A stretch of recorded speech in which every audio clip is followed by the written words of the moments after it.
I'm going to give you some of the secrets about how we make you buy what we want you to buy. So as a marketer, when I'm first giving you a product, what's my job? Well, my job is to make you want it, to crave it, to need it, to think that it is the best innovation in food since sliced bread. But how do we do it?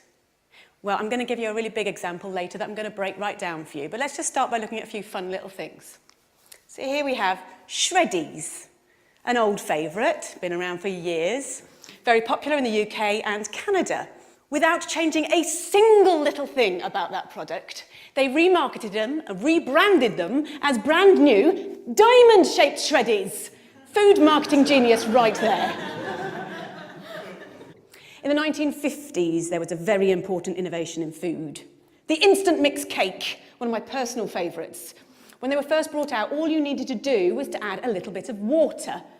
Who's not going to love that? Well, actually, no one loved it. No one bought the bloody things. So they did a bit of research. And what they found was that the main consumer, the target consumer, the housewife, felt that it was cheating. They didn't want to pass off such an easy thing as their own baking to their partners, their husbands, their families, whatever. So what did the producers have to do? They had to make it harder. So now you had to add water and an egg.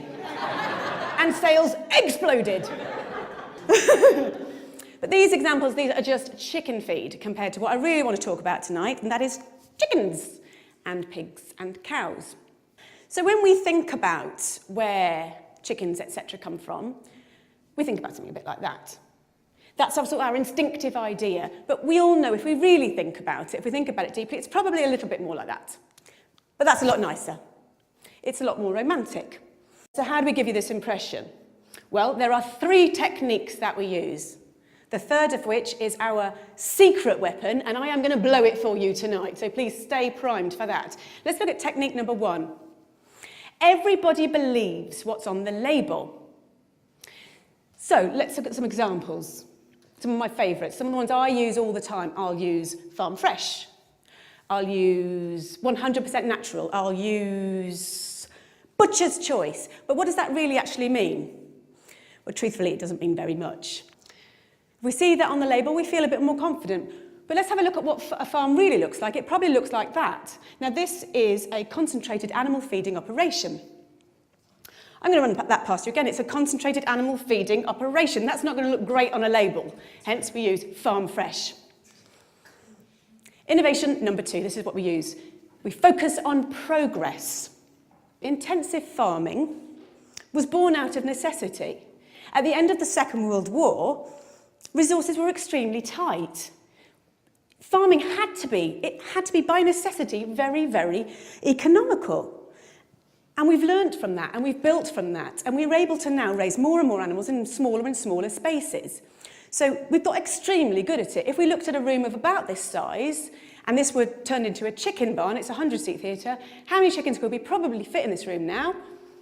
I'm going to say about 4,000. It's pretty impressive, isn't it? It'd probably look a little bit like that.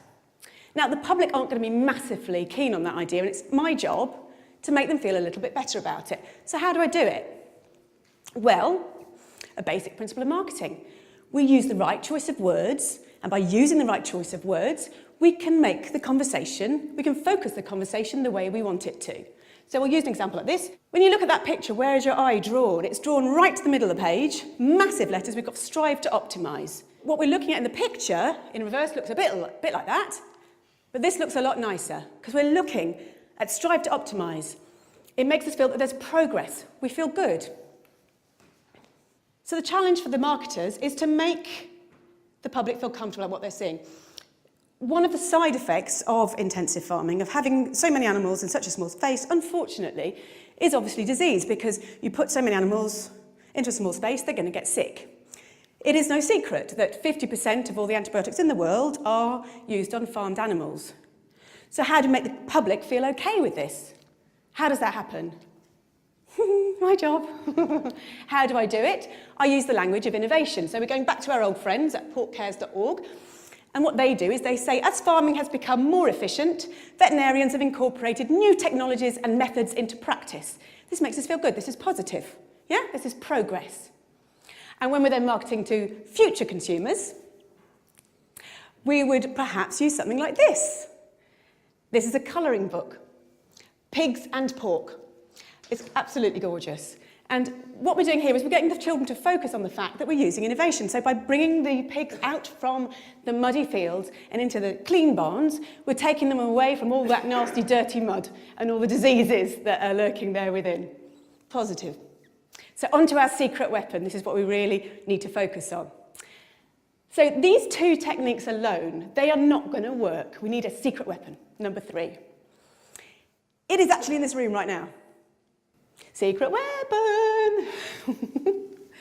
It is you. So how do we do it? When you're in the supermarket, you don't want to think about where those products have come from. You don't want to think about how those animals have been reared, how they've been treated. The power of willful ignorance cannot be overstated. This is systemized cruelty on a massive scale, and we only get away with it because everyone is prepared to look the other way. Thank you.